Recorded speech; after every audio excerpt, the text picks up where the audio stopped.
Bonjour à tous, très heureux de vous retrouver pour cette série de vidéos sur l'autocompassion.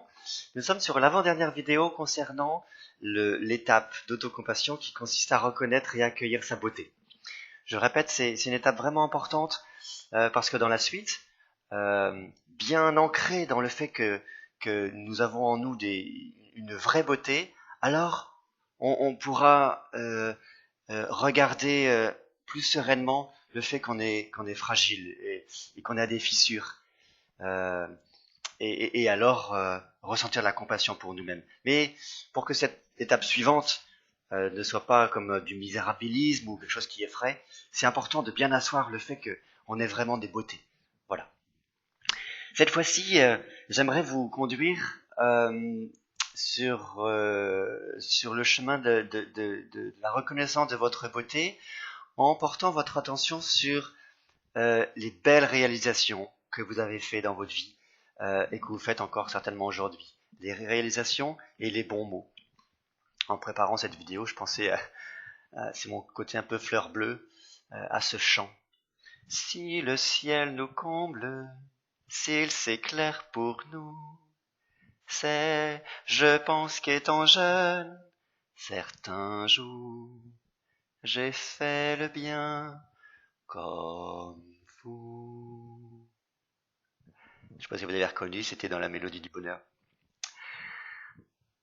Portons notre attention donc sur les belles réalisations qu'on a faites dans notre vie et qu'on fait peut-être encore aujourd'hui.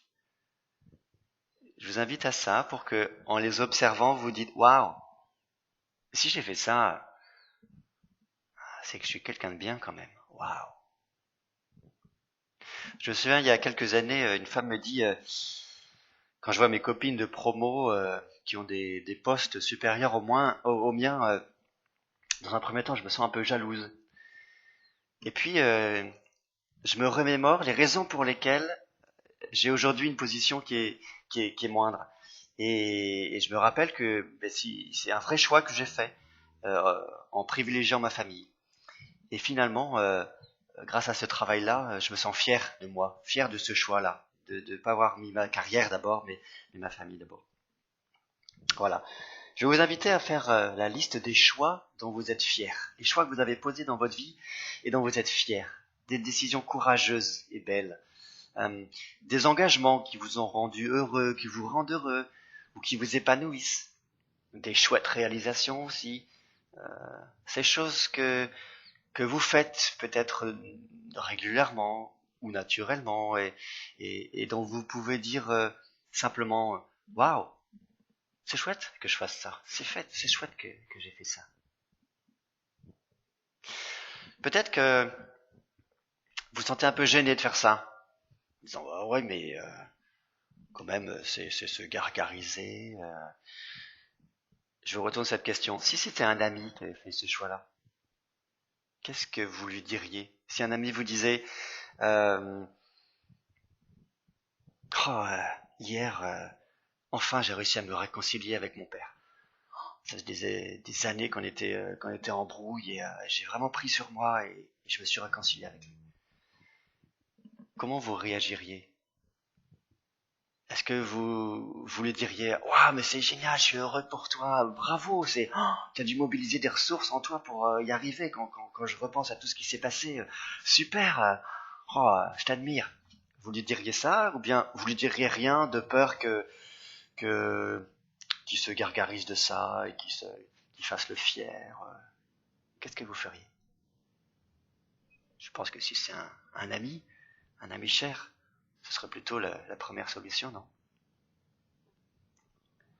Eh bien pareil avec nous-mêmes. Si le mot orgueil vous vient en tête, la définition de l'orgueil, je la lis, opinion très avantageuse qu'une personne a de sa propre valeur aux dépens de la considération due à autrui. On n'est pas du tout là-dedans. On n'est pas en train de se comparer avec d'autres personnes. Euh, on n'est pas non plus en train de juger sa valeur. On est en train de factuellement regarder les belles choses qu'on a posées. Et il ne s'agit pas d'avoir une opinion très avantageuse en comparaison d'autres pour voilà, regarder ma posture, mais simplement observer ce qui est ce qu'on a fait de beau. Cette difficulté parfois à reconnaître notre, notre valeur, quoi, peut venir d'une éducation, ou peut venir peut-être d'une autre culture voilà, qui serait marquée par l'apologie d'une humilité qui est un peu mal comprise, ou voilà, euh, voilà. Moi qui ai vécu en Thaïlande, la Thaïlande est marquée par la religion bouddhiste. Et du coup, je peux dire aussi en liberté que il est clair que en comparaison, la France a été marquée par le christianisme. Et bien précisément, voilà, le fondateur du christianisme, pour dire les choses comme ça, Jésus, je me souviens une fois, il dit venez à moi, tous ceux vous qui ployez sous le poids du fardeau, et moi je vais vous donner le repos. On pourrait se dire, mais il se prend pour qui quand même? Il dit à tout le monde venez à moi, et je sais pas, il est, comment dire? Il sait qu'il va pouvoir nous donner le repos quand même. Il a de lui une opinion, ou bien on peut dire, il sait qui il est vraiment. Il sait quel est son talent, son charisme. Il sait qu'il a la capacité d'accueillir le monde et de le soulager. Et il le dit simplement, sans forfanterie. Peut-être que lui-même se disait waouh, c'est chouette que j'ai ce talent-là. Voilà. Alors, faites un peu la liste des belles choses que vous avez faites dans votre vie. Euh, alors, je vais vous en proposer une petite pour vous inspirer. Euh, Par exemple, vous avez passé un doctorat, vous avez morflé, mais vous l'avez passé, vous l'avez eu. Ou bien vos enfants grandissent et on vous dit qu'ils sont bien élevés. Et vous n'y êtes pas pour rien. Bravo. Ou bien vous avez dit oui à votre mari ou à votre femme. C'était pas gagné d'avance. euh, et ça vous rend heureux encore aujourd'hui. Vous avez réussi à dire stop à une relation toxique. Bravo. Vous avez monté votre boîte. Bravo. Vous êtes engagé au Resto du Cœur. Bravo. Vous avez passé une terrible épreuve et vous avez retrouvé le goût de vivre. Bravo. Vous avez sauvé un enfant de la noyade. Bravo. Ou un patient de la mort ou d'une maladie grave. Bravo. Vous êtes réconcilié. Vous avez pardonné. Bravo. Vous avez atteint un objectif professionnel par montrer challenging. Bravo. Vous avez maintenu votre amitié à quelqu'un qui avait perdu tous ses autres amis. Bravo. Vous qui avez jamais cuisiné votre vie, vous avez fait un super repas hier pour l'anniversaire de un tel. Bravo. Voilà, faites la liste des réalisations dont vous pouvez être fier légitimement.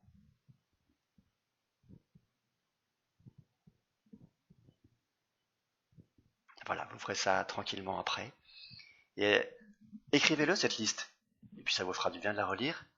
Et je vous propose dans cette liste-là de retenir une, un peu phare, prête à revenir en mémoire dans les moments où vous vous trouvez pas à la hauteur, ou bien voilà, pour vous rappeler que si vous avez fait ça, waouh, c'est que vous êtes une belle personne. Deuxième volet de cette vidéo, après les réalisations, les mots. Les mots.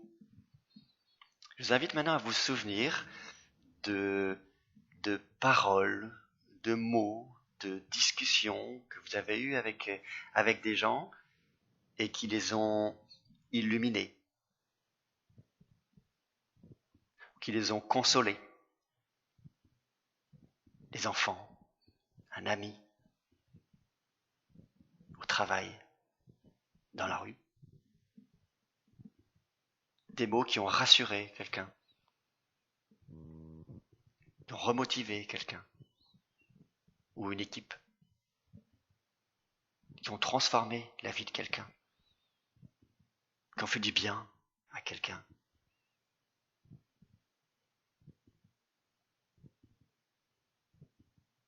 Ça peut être un simple je t'aime, un merci, un bonjour, ou des mots plus, je sais pas comment dire. En tout cas, allez-y, faites mémoire de ces mots qui ont fait du bien. Et si vous étiez votre ami, et si vous étiez vu dire ces bons mots, alors vous auriez pensé, waouh, oh, c'est chouette ce qu'elle dit là. Voilà, faites-vous voir des bons mots, des beaux mots, des belles paroles que vous avez déjà eues. Remerciez-vous pour ça.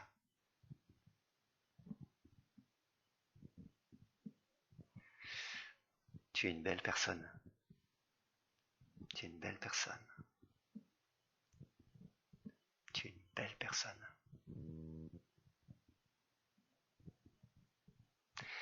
Voilà pour aujourd'hui. Voilà, je vous invite à revenir aux vidéos et puis à les partager, bien sûr. On a besoin actuellement là, aujourd'hui, à ce jour où j'enregistre cette vidéo, on est en confinement ici en France.